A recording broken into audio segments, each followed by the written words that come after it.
to the Love Lab Podcast, a safe place to get real about sex. Whether you're a man, woman, single, or couple, this is the show for you. We are your hosts, Kevin Anthony and Celine Remy, and we are here to guide you to go from good to amazing in the bedroom and beyond. All right, welcome back to the Love Lab Podcast. This is episode 245, and it is titled, Why You Shouldn't Wait Till Marriage to Have Sex and How Long You Should Wait. Okay, so in this episode, I'm going to talk about why you shouldn't wait when you're younger, but I'm also going to talk about why you shouldn't wait when you're older. And then I'm also going to cover some considerations in there because there are always caveats to all of these things. And then I'm also going to cover how long it is that you should wait. This is a subject that comes up fairly often, and I didn't want to specifically necessarily address this towards just young people, because what I see a lot in coaching work is people who get together who didn't have really either any sex at all prior to committing themselves to each other, or very little, and then later on down the road in their relationship they end up sexually unfulfilled and unhappy, and it can often lead to the end of the relationship. And this is completely and totally avoidable if we know how. And so that is what we're going to talk about today. And you know, the title alone will probably piss a bunch of people off, and I'll probably get a bunch of comments on YouTube about how it's wrong and immoral and against God and all that kind of stuff. I'll address some of that through the show. The idea here is not to necessarily be triggering, but I assume it probably will be to some people. But it's really to just put out there the best information possible so that people can make good decisions. And we'll talk more about that whole good decision-making process and how to do that as we go along. But before we do that, a word from our sponsor. Do you want to join the secret club of men who are great in bed? Then check out Power and Mastery. It is the most complete sexual mastery training for men. Whether you want to have harder erections, last longer, or increase your sexual skills, there is something for you at powerandmastery.com. That is powerandmastery.com. Link is in the description as always. That is our online course, our men's sexual mastery. It is spectacular. I always get great feedback from it, and I am really looking forward to adding some new content to it soon. It is next on my list now that I've gotten a bunch of other tasks related to my online infrastructure taken care of. I'm very excited to start updating that and adding some new information. However, it is fantastic the way it is.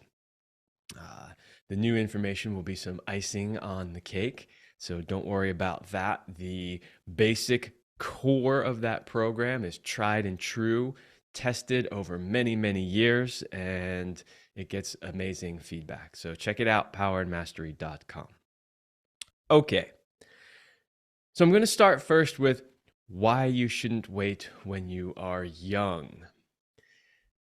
Now, I don't tend to work with a lot of young people in my coaching, which I'm totally open to. It's just that young people generally, they don't go out and seek coaches. They'd rather just stumble around in the dark and make a bunch of mistakes and figure it out. And unfortunately, a lot of times young people think they know it all already, so why would they possibly need a coach? It's not always true. Celine used to get a fair number of younger men in the last few years, more in their like mid to late 20s-ish. But that wasn't always the case. That was more of a recent change in how the clientele were showing up. However, okay, if I don't work with a lot of people in that age group when I'm doing coaching, so why am I really addressing that? Well, one, this goes out on YouTube and podcast platforms, and so we try to appeal to a broad audience, not just because we're trying to appeal to them, but because everybody has areas when it comes to their sex, love, and relationship, regardless of what age they are, that they need help with, right? And so we try to put as much helpful information out there as possible. But here's the other reason. A lot of the things that I see when coaching people who are older, 30s, 40s, 50s, even 60s, those issues that they have started when they were much younger. So by talking about, what young people can do now before they get into long-term committed relationships or marriages, hopefully we can preempt some of the problems so that they don't show up later on in their relationship. All right. So number one, why shouldn't you wait to have sex until you're married when you are young? Number one, you need experience and practice to be good at anything. One of the things that I do tend to see when I have clients who have only had one partner, let's say they married their high school sweetheart, they basically have had very little experience other than that one person, and they tend to figure out sort of one way to have sex and then just keep doing that for years until at some point it's not working for them, or maybe it was never really working for them. Finally, they've decided that they need to do something about it, and they end up being frustrated in the relationship. So one way that you can avoid doing that is by making sure that you've got a lot of practice. Like if you want to be good at anything, it doesn't matter what it is. If you want to be good at anything, then you got to practice it. You just simply have to practice it. And, some people say, well, yeah, you can practice it once you're in the relationship. Yes, you can. Absolutely. And you should be continually practicing it and trying to get better. However, sometimes it takes a while, and it can be a strain on the relationship when one partner or another is not being sexually fulfilled. In fact, part of the idea for this show, now this topic has been on my list for a while to cover, but there's always, other things that I get more excited about and I want to talk about. But I got a really interesting email from a listener who was in a similar situation where they were long distance dating, and their sex life basically revolved around, phone sex, or I don't know, maybe internet. She didn't really explain the exact details of how they were communicating, but they were in different countries. And she was saying that, oh, it was great and it was hot and they were all excited about it. And then when they finally moved to the same country, the sex just wasn't good and it wasn't working for them. And one of her big questions was, why the difference? Why was it so good? And that's a bit of a different topic, but the point is imagine picking up your entire life, moving to a completely different country to be with somebody, and then realizing that the sex life portion of the relationship, which is a big portion of any relationship, just isn't there. Now, does that mean, oh, you made a terrible mistake and you should just go back to where you came from? No, it means you need to work on it. But imagine if you had worked on all of that stuff beforehand and you never experienced that issue or that problem. So that was when I got that email and I read through her story and what was going on. I thought, okay, I got that topic on the list. I've been wanting to do a show on that for a while. So now it is time. So number one, as I just talked about, was you need experience and practice to be good at anything. So the best time to practice and get good at stuff is when you're young. You want to learn a language? It's easier when you're young. You want to learn a musical instrument? It's easier when you're young. It's not that you can't do these things when you're older. You can learn languages as an adult. You can learn to play an instrument when you're older. What happens, though, is when we're older, we tend to be busy. And we tend to have a lot more responsibilities in life. Our career, maybe we're raising kids, just life in general starts to get so all consuming.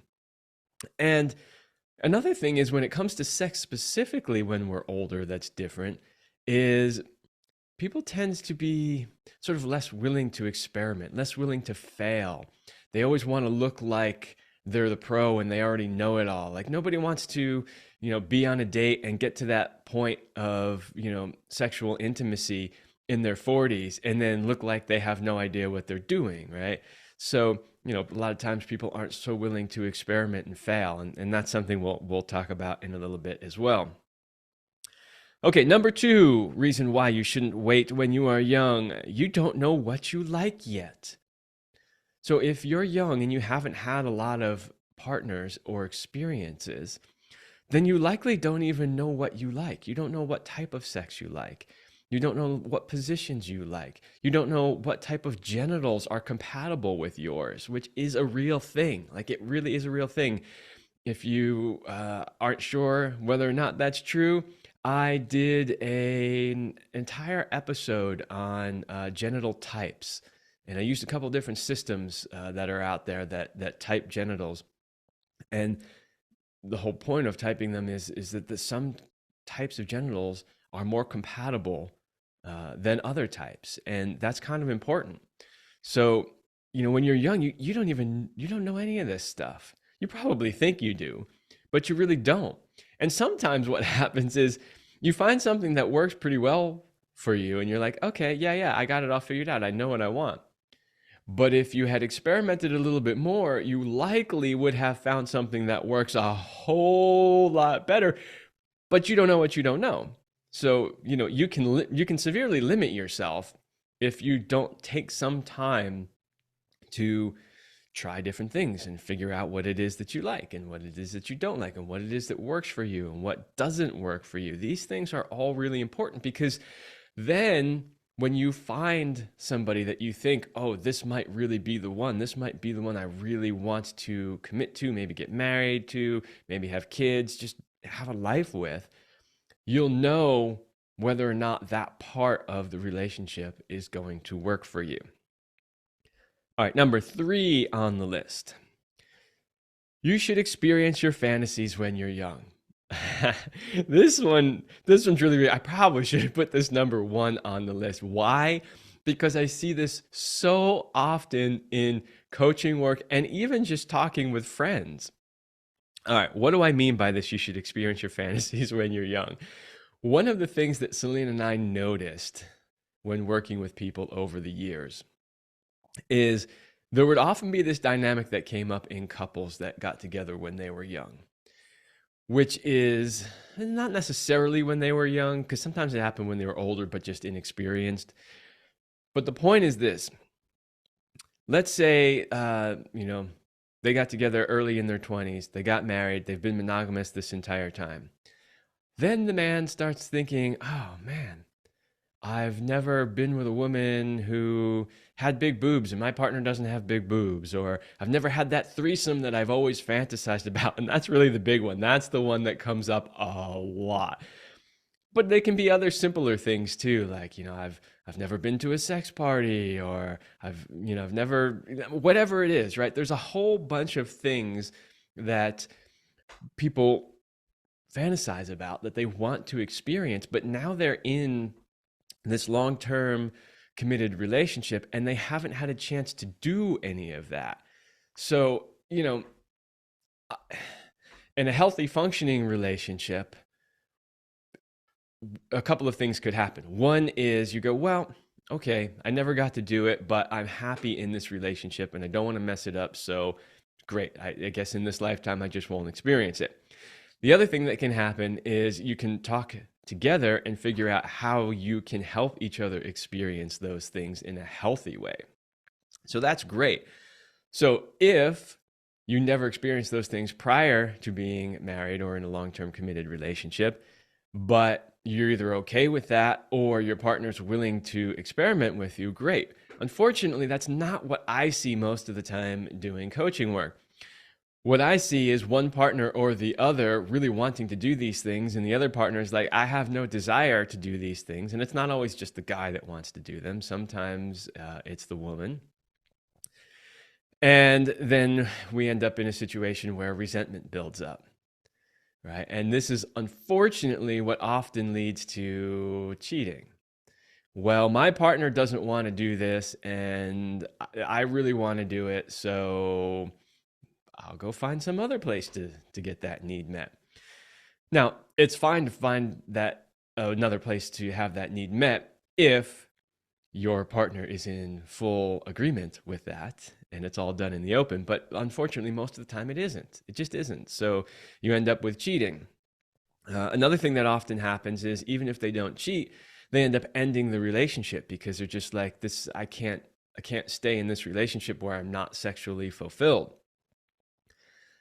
And then, of course, there's the possibility that there is infidelity, which then ultimately leads to the end of the relationship. So there can be some pretty harsh consequences when you end up in that position of being, hey, I've got these sexual desires and these sexual fantasies that are really important to me, but I've never had a chance to fulfill them and my partner's not into it. So how can you avoid that? Well, you can avoid that by doing all that stuff when you're young.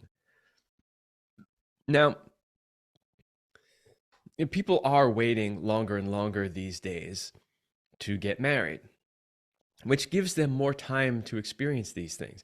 Unlike, say my grandparents' generation, it was pretty common for them to be married when they were 18. How much time would they really have to experiment, right? But that's not the world that we live in today. Today, people are waiting longer and longer. So now you have an opportunity in the relationships you have prior to that to experiment and get these things sort of out of the system. Now, you may get it out of the system, meaning you've done it and you were like, okay, I did it. It was cool, but whatever. It's not something I need all the time. It might be that, okay, I tried it. You know what? I realized that really isn't for me. And you know what? I have no desire to do that again. Or it might be, man, that was amazing. I'm so glad I did that. And now I realize that the ability to continue doing that is something that I need in my relationship so that when I'm out seeking a partner to settle down with, I know that that's one of the requirements. So that is a much healthier way to do it. All right, number 4. If you plan to get married young, you need to establish sexual compatibility with your partner. This is really, really important. Sexual compatibility really is a thing. It is a thing. When we look at what makes a relationship amazing, what makes it fantastic, compatibility is one of the biggest things on the list. Now, when we're talking about compatibility, it might be compatibility in our lifestyle, right? So we both like to eat healthy and exercise, or we both want to eat junk food and sit in front of the TV and watch movies, whatever. It could be in your religious or spiritual beliefs compatibility.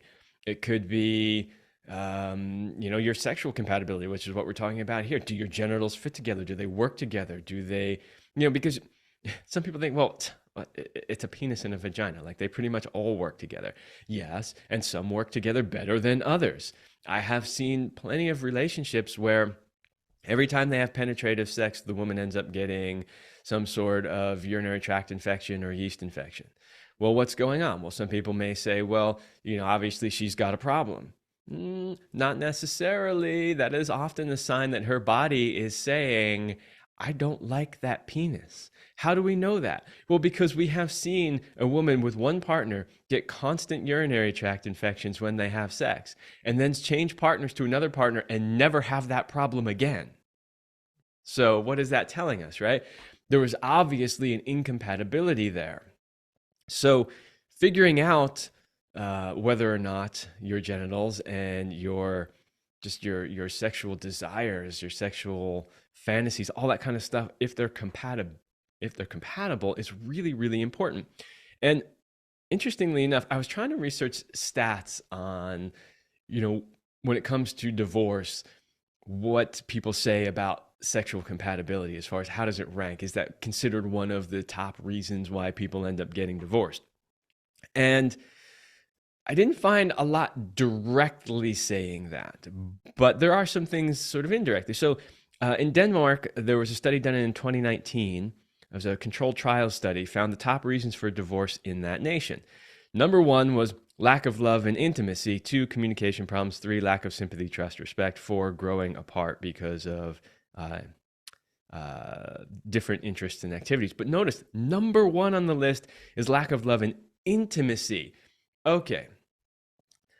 Intimacy is a word that has more than one meaning, and it often is the word used to mean sex. Technically, intimacy doesn't necessarily mean sex. You can be intimate with somebody without actually having sex. So if we're talking about the literal definition of the word, intimacy just means, well, you all know what it means. However, when you are, say, on YouTube or anywhere where, you have to be careful about what you say about sex, intimacy is used interchangeably with sex. So when I see something like lack of love and intimacy, just having worked in this field and knowing what people mean when they say that, they're really meaning lack of love and sex. Now, when they're talking about sex, they're also talking about, the intimacy that comes along with sex, right?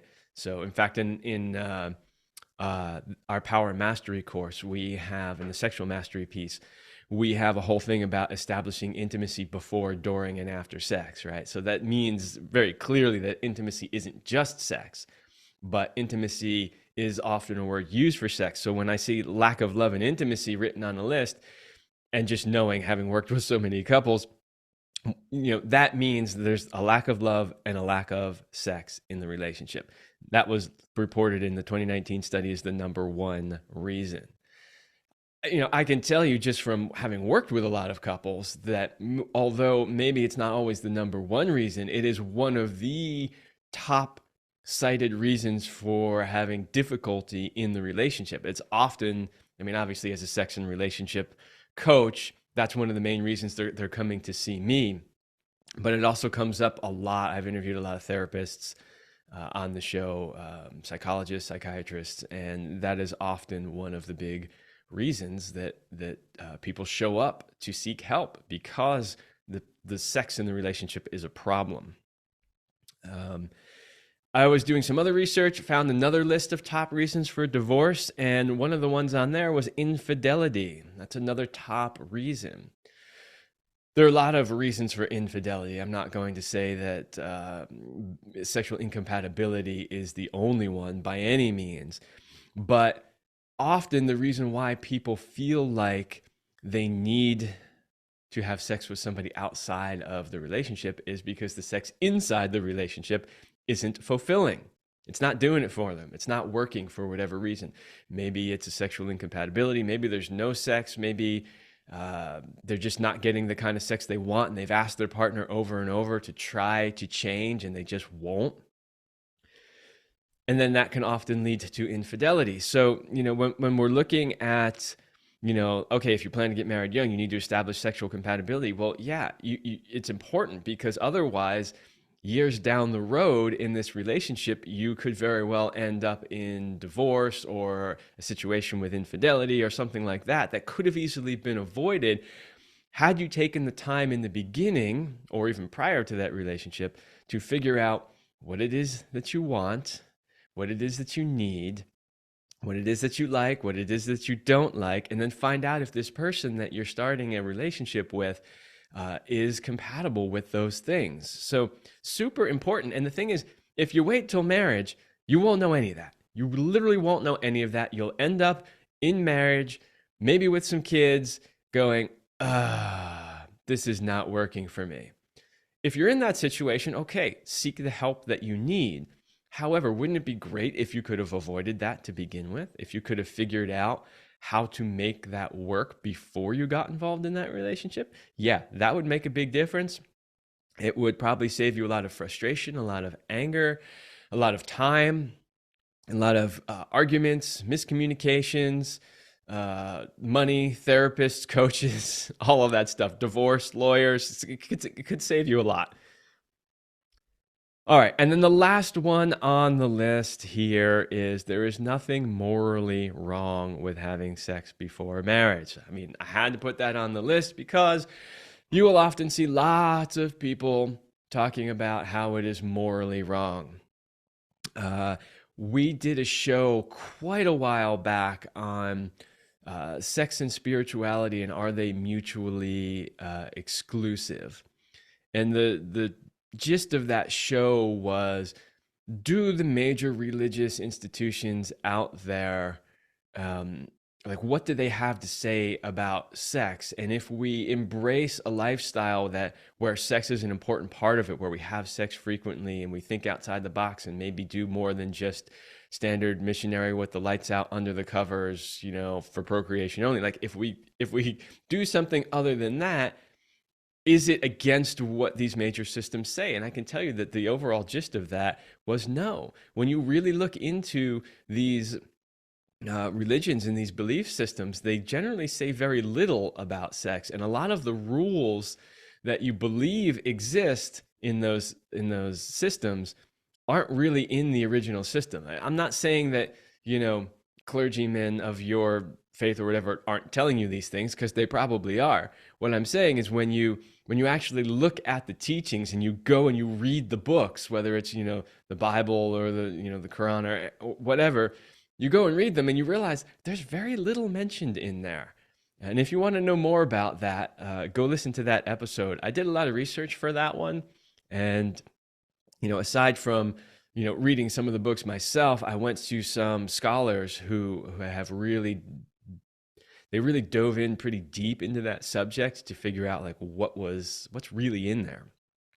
So contrary to what many people will say, there's nothing morally wrong with having sex before marriage. However, that's going to lead us into the next segment here, which is some things to consider. Because while I can tell you there's nothing morally wrong with having sex before you're married, where the morally wrong comes in is how you do it, right? So I have a list of things to consider before you have sex. All right. Number one, always practice safe sex. So there's nothing morally wrong with having sex, but make sure that you practice safe sex. So what does that mean? Well, that means making sure that you have a conversation before you actually have sex about, hey, here's what I like. Here's what I don't like. Here's what my boundaries are. Here's the last time that I was tested for STDs. Here are the results of that. Here is my safe sex protocol where I insist on, condoms or, birth control or whatever it is, whatever all that stuff is. You should be having those conversations before you actually have sex. Very, very important. Okay. Number two, always act in integrity. Super, super important. I don't understand.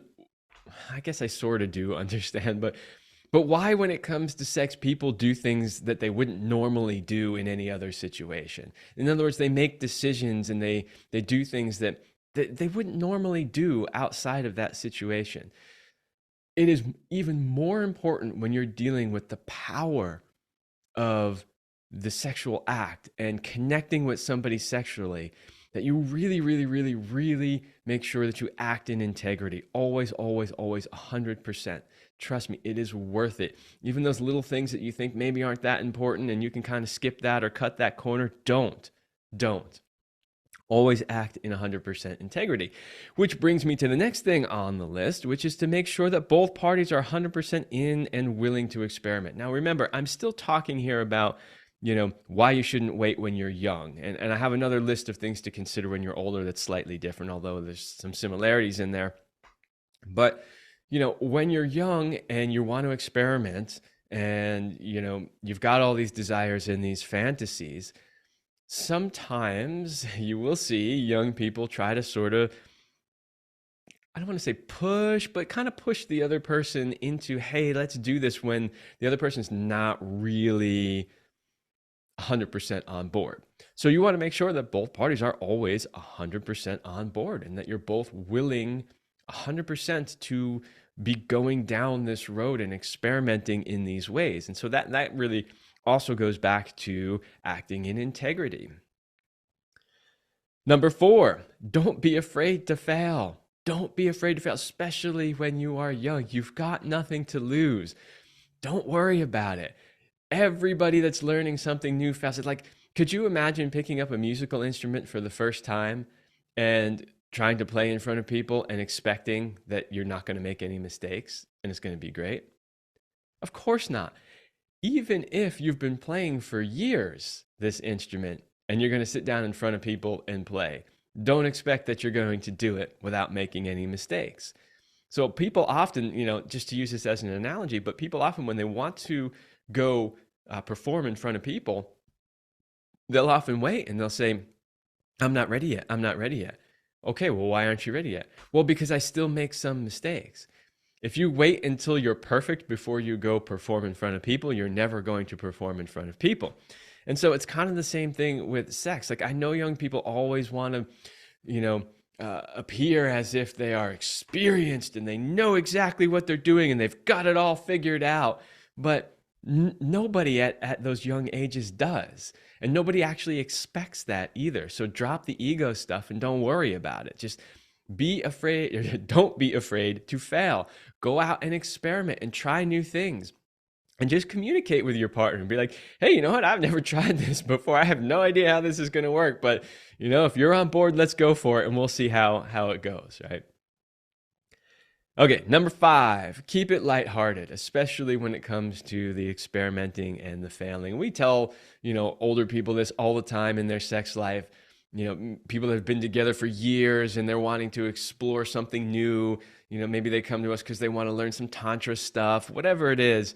The whole idea is keep it lighthearted. Don't be afraid to fail. Have fun with it. It's sex. It's supposed to be fun. In the immortal words of Larry Flint, relax. It's just sex. Right? So keep it lighthearted. Have fun with it. Don't get so serious. Yeah, there's a time and a place for it to be serious, and there's a time and a place for it to be lighthearted and fun and just enjoyable and just have a great time with it. And number 6, make sure your partner's pleasure and satisfaction are a top priority. This is really important too. A lot of times when people are younger and they're experimenting and they want to learn stuff and they want to get some experience and they want to live out their fantasies, a lot of times they're only thinking about themselves and it's my fantasy and here's what I want to get out of it, right? That's never the right way to approach sex. When you're approaching sex, it should always be about your partner's pleasure at least as much as your own, if not more so. I personally feel like your partner's pleasure should be a higher priority than your own. And I know that sounds kind of weird, but if you've experienced this, you'll understand what I mean.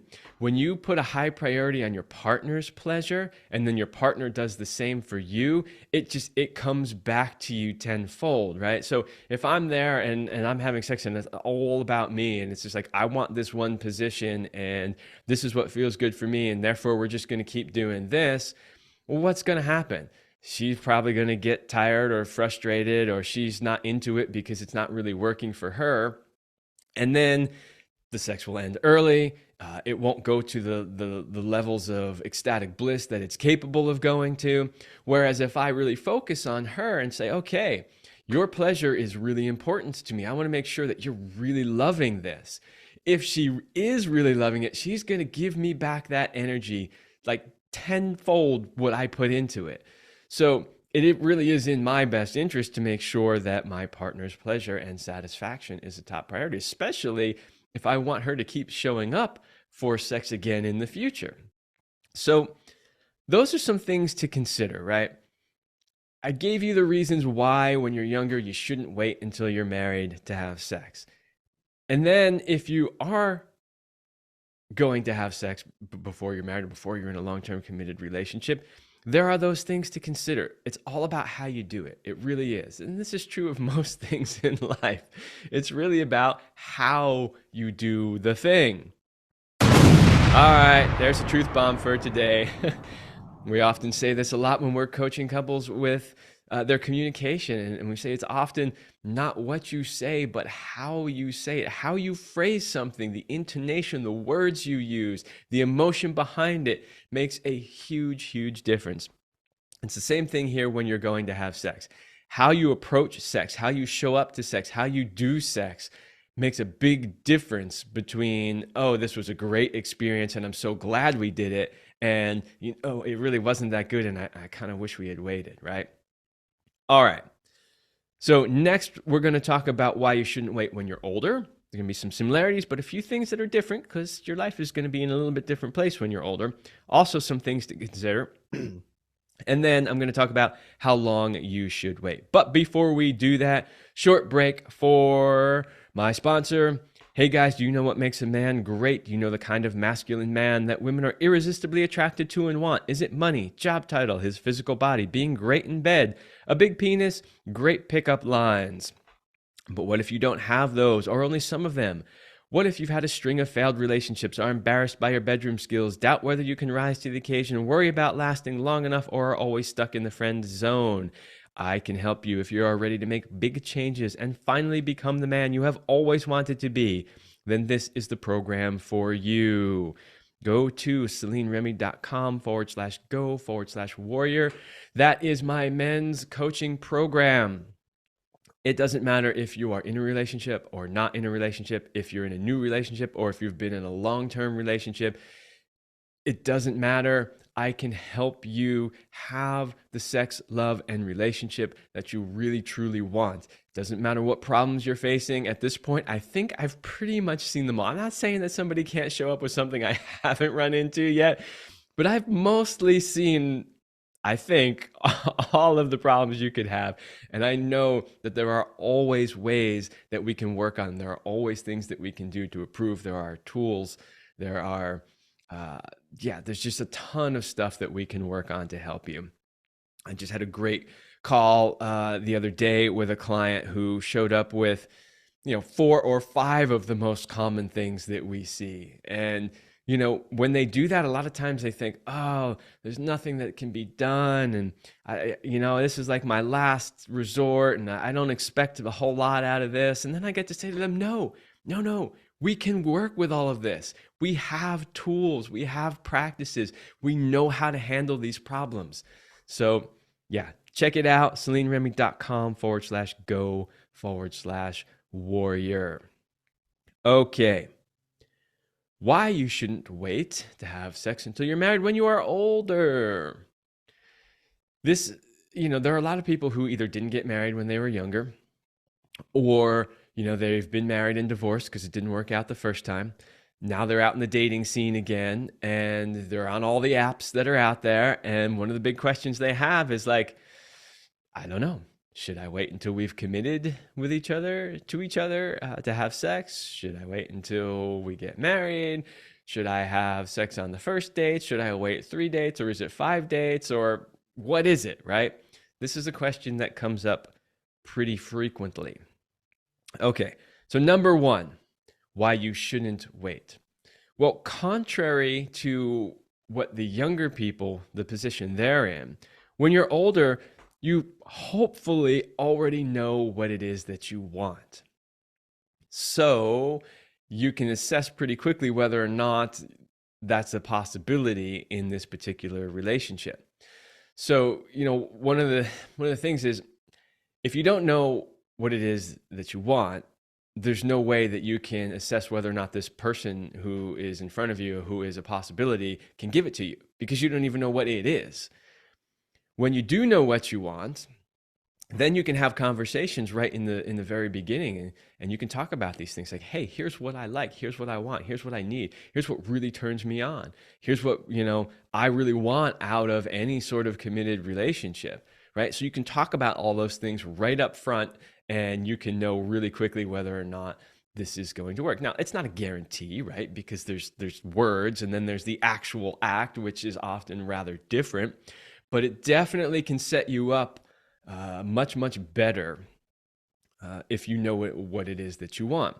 So you'll see this a lot of times, in the 40-something crowd, when they're newly divorced or separated, and they're out there in the dating scene, and they're just like, okay. And sometimes, if you're lucky, they'll just write it right in the dating app. Boom, here's exactly what I'm looking for. I want someone who can meet me on this, this, this, and this. And sometimes they'll tell you exactly what types of sexual things they want.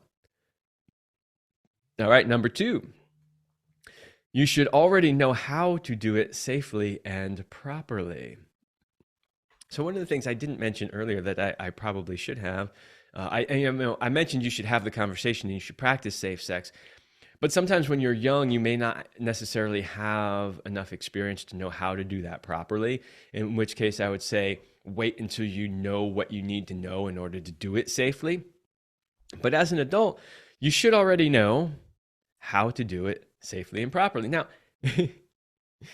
there's a bunch of things on this list that say you should, because I can tell you from a coaching perspective, I will work with people in their 40s and 50s, and sometimes even older than that, who should know these things and don't. Now, this is not to put shame on anybody. Like, if you haven't had the opportunity to learn it yet, fine, no problem. We'll get you up to speed. We'll teach you what you need to know so that you can move ahead from a position of knowledge.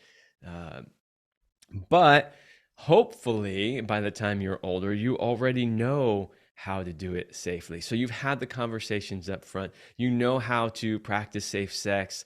You know how to, protect yourself not only physically but emotionally, and or how to be open emotionally and physically, right? So there's no really need to wait when you already know how to do that stuff. You're not trying to figure it out and like, oh, what is it that I need and how do we do this, and maybe we should wait. Like, there's kind of none of that awkward stuff that you have when you're younger. It's like, I know what I want and I know how to do it like a responsible adult.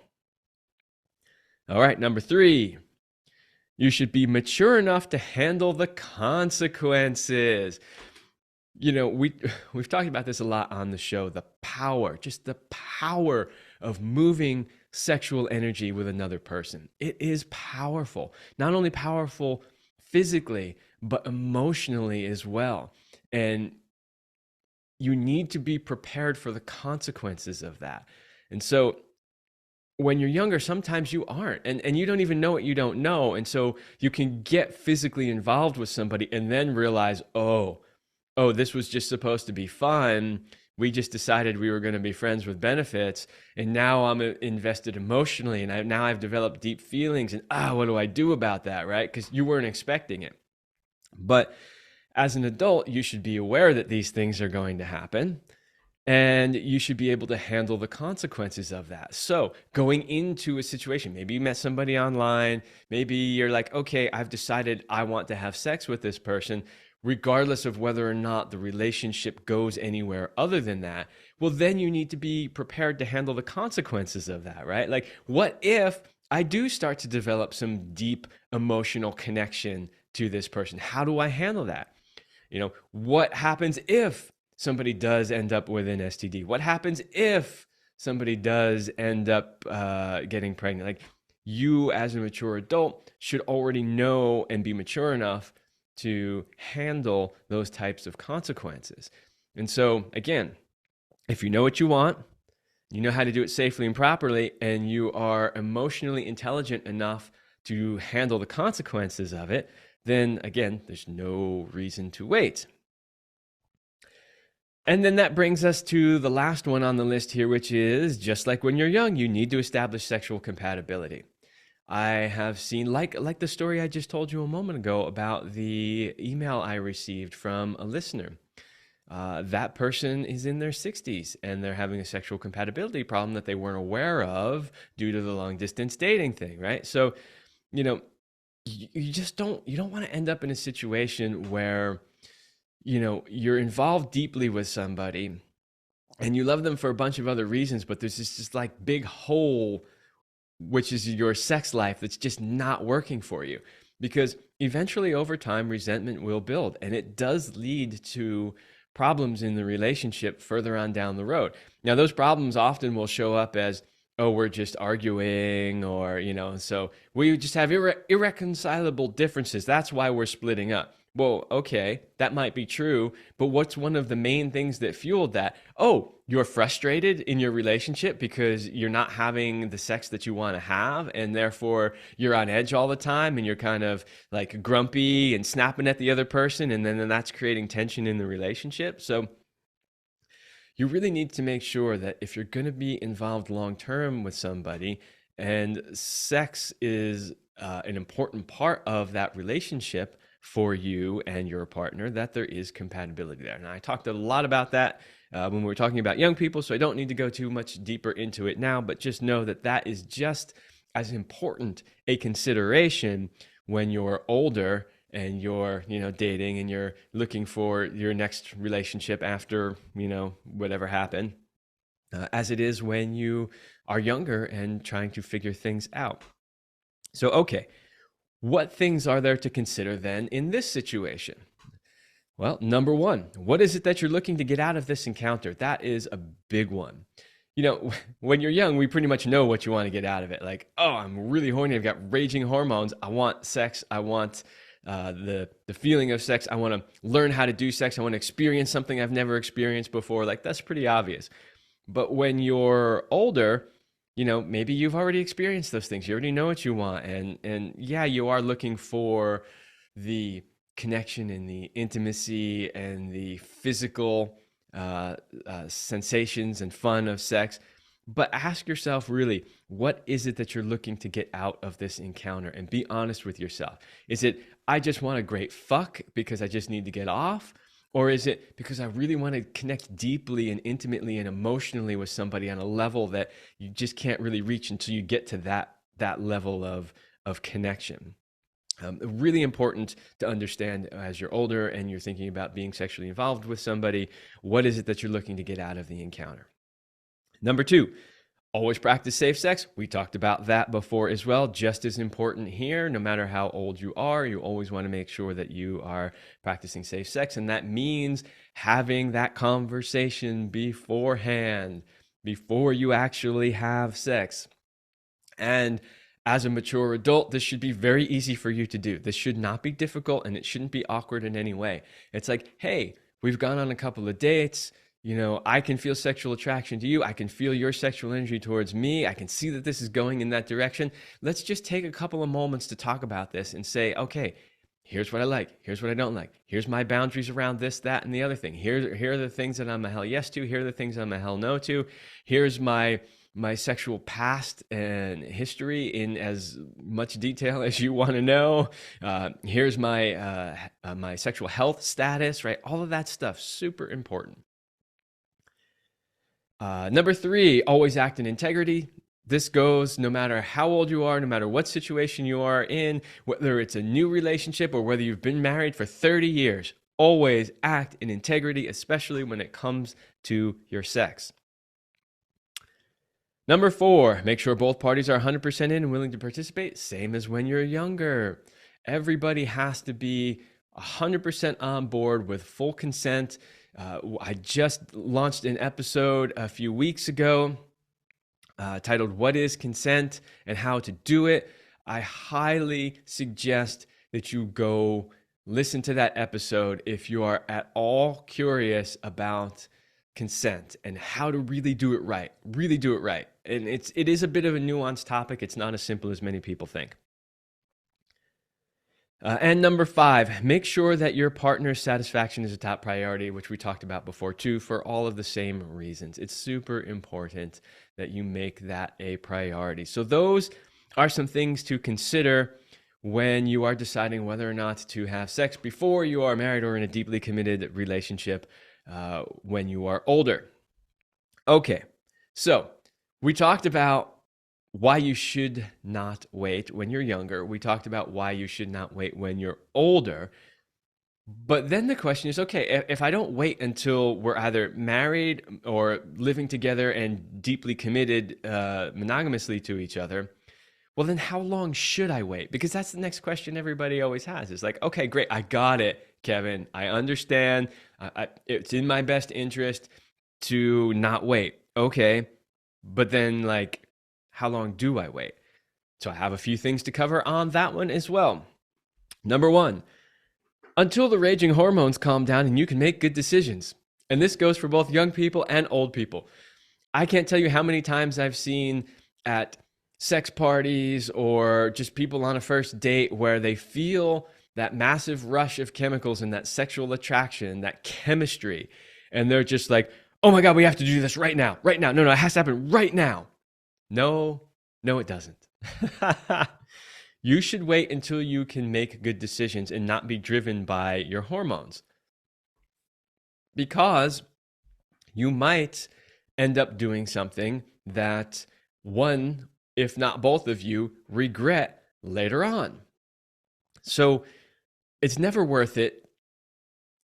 One of the great things that came out of the sort of sex party world was, way back in the day, this group that Celine and I used to spend a lot of time with, they used to have sex parties from time to time, but they weren't all that frequent. And what would happen inevitably is, people would go to these parties and they'd meet somebody that they had never had sex with before, and they'd feel this huge attraction and like, oh my God, this is the only moment. Like, if it doesn't happen right now, this is never going to happen. I'm going to lose this opportunity, right? And that would cause them to maybe break a boundary with their partner. Or the worst thing ever that you should never do is your partner's not even there at that party, but they've told you, well, you have free reign within our agreed upon boundaries.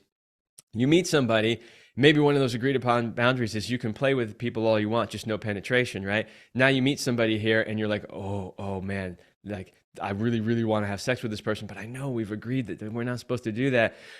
Let me call my partner and see if I can get them to change their mind in this moment while I'm here with a raging heart on. No, you don't do things like that, right? And that's why I say wait until the raging hormones calm down. Wait until you can make a good decision. Now, one of the I started talking about the sex party thing is because what happened eventually is we experienced enough situations like that as a collective where the organizers started to say this out front. Look, here's our plan. We're going to start holding these parties more regularly so that there will always be more opportunities. When you show up, don't look at a situation as this isn't going to happen again and I have to act now. Take the time to slow down, make good decisions. Do not break boundaries with people, because if you do, there's going to be pretty bad negative consequences. And if you just wait, there will be another opportunity. It's the same thing when you're dating. You don't have to do it immediately right now in this moment because you went on this date and it was amazing and we're feeling the energy, and then we have sex, and then 3 dates later we realize we're not compatible, and then somebody's like, damn, I wish I hadn't had sex with that person, right? So how long should you wait? Until the raging hormones calm down and you can make good decisions. Number 2, both parties are fully ready. Both people have to be completely ready. And sometimes you will see that one person is absolutely ready and the other person's like, I'm not really ready yet. And so what does the other person do? They try to convince them. They try to subtly push them into doing it. And that's not something that you want to do either. So you want to be in clear mind so that you can make a good decision. And you want to make sure that both people are 100% ready. And if the person says to you, hey, I feel like we just need a little bit more time to get to know each other, you say, great, amazing, wonderful, no problem. Let's take that time to establish that intimacy before we go there.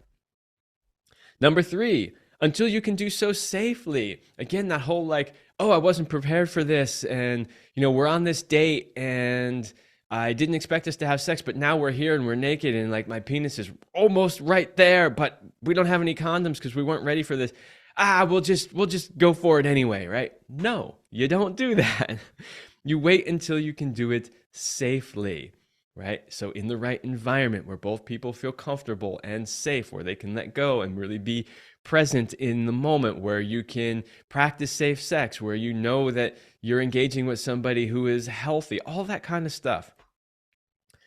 Number 4, there really is no exact right amount of time. So the real answer to this question isn't it should be on the 3rd date or the 5th date or within a week or 2 months or 3 months. These are all time frames that you hear thrown out there all the time. And you'll hear women say this a lot. Oh no, you absolutely cannot have sex with him before the 5th date, and it's like, wait, what? Especially if you're older, like, So there is no exact right amount of time. It's really about these first few things that I talked about. When you can make good decisions, when both parties are fully ready, when you can do so safely, right? So you're making good decisions, you've got the safety aspect, and you've had those conversations, and you know that now is the appropriate time. So that brings me to the last thing on the list, which is the key is to have open, honest communication and not be driven primarily by lust and desire. So how long should you wait to have sex with somebody? Well, that's the answer right there. You're making good decisions, you're both fully ready, you can do so safely, and you've had the open, honest communication, and you know that you are making a good decision and you're not just being driven by lust and desire. So that's how long you should wait. And that amount of time is going to vary for everybody. That could be the first date for some people. It could be, 5 dates in. It could be 2 months, 3 months, 6 months, whatever. But just make sure that you can do those things before you decide to go there. All right. Well, that is me making the case for why you shouldn't wait until marriage to have sex and how long you should actually wait. I hope that was helpful. I know this comes up a lot, and yeah, if you have any comments, I always want to hear them. So leave them. If it's on YouTube, leave them in the comments. If it's for the podcast version, then go to our website where the podcast is and leave us some comments on that episode. I would love to hear them and know what you think about this topic. All right, everybody, that's all the time I have for this episode, and I will see you next week.